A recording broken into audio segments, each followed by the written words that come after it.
What is up, guys? Silver Warrior here, and today I just wanted to give a few tips as to how to stack silver on a very tight budget. And I just wanted to give you guys 3 tips that I thought were pretty useful to doing so. When I say very tight budget, I mean $100 or less a month on silver that you can spend. And of course, even with that amount of money, you still can get more silver than what 95% of the population owns in silver. In 1 month you could get more silver than 95% of people, probably in the United States alone, probably 99% of people around the world own in physical silver. And that's that's probably not quite including jewelry, because a lot of people do have a little bit of silver in there. But in terms of investment, that is, people basically have no silver at all in terms of bullion. And even jewelry, if it truly weighed several ounces, it would be very bulky anyway. We're getting a little bit too deep into this. What matters here is just discussing how you can stack on a very tight budget. So the first tip I have is to look in places that you wouldn't normally expect to find silver. And what I mean is simple. Go try coin roll hunting, for example. Now this is very time consuming, so maybe not the first choice, but it's definitely something to consider, because if you happen to live in an area that is very rich in people who are older and would bring silver back to the bank in terms of customer wrapped rolls, that is, then you could be onto something that you didn't even realize. Another thing is to try attending local yard sales. Just go to yard sales in your area, ask them if they have any coins for sale, because if you ask for any silver, then people automatically assume silver is worth a lot of money. So say, do you have any coins for sale, and just see if you can negotiate a price with them. Go to estate sales even, although you won't find the best price at those.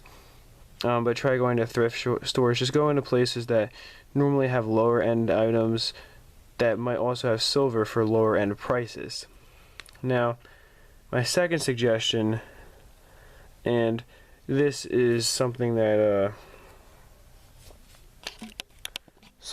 anybody can do, no matter who you are, and that is to simply go and stack up as much bullion as you can, and as well as junk constitutional silver. And again, try to find good deals on this, but even if you can't, if you're buying from somebody like Provident Metals or something like that you order from, or a local coin shop, then the best way you can personally stack the most silver is going to be in these bars right here, 5-ounce bars, which $100, I want to say $100 actually could get you a 5-ounce bar, I believe, right now. Well, it really depends. If you find better prices than what you'll find on eBay, for example, then you should be pretty good, because silver, I believe, is around $16.60 an ounce. So a $3.40 premium per ounce on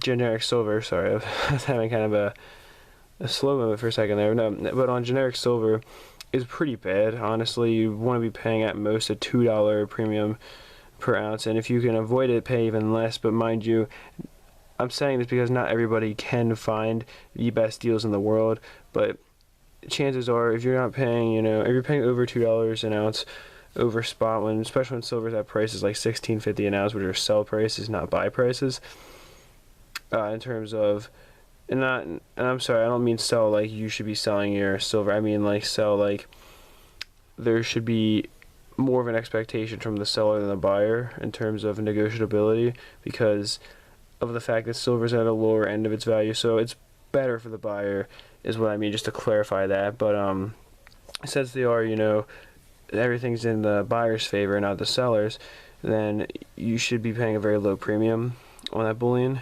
And yeah, I mean, war nickels are another good way to get a lot of silver. Of course, those are only 35% pure, so having them melted down would be, for one, I believe it's still illegal, because technically the government owns the right to, or yeah, I guess it would be the government, because the government loans out money. Well, it takes loans, I should say, from the Federal Reserve, which is a private organization, and then the government, technically, since they're taking out that loan, they own the coinage. So melting it down is a crime, I do believe.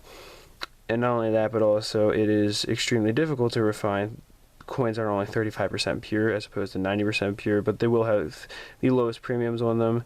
And if you're stacking just for, weight, then that's probably your best option, because chances are, if you're a guy who's stacking just for weight, then you just to protect your future only. And of course, I do recommend getting a little bit of diversity in there, which is my third point to bring up, is to look for some higher value coins with good deals on them and then start selling them.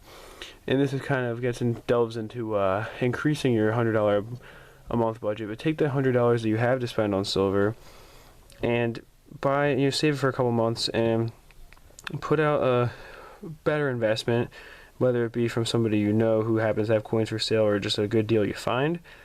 Just take a couple $100 and spend it on a coin that's worthwhile, one that will build value over time, or better yet, one that's going for way cheaper than it should be, and use that opportunity to either A, add a very good coin to your collection, or B, sell that coin and be able to stack a lot more silver that month. And I mean, that's basically it for my 3 tips. So I really do hope that you enjoyed the video, and I hope that if you are a stacker who is on a tight budget, that these help you out. And other than that, that is it for this one. Peace, love, and much respect.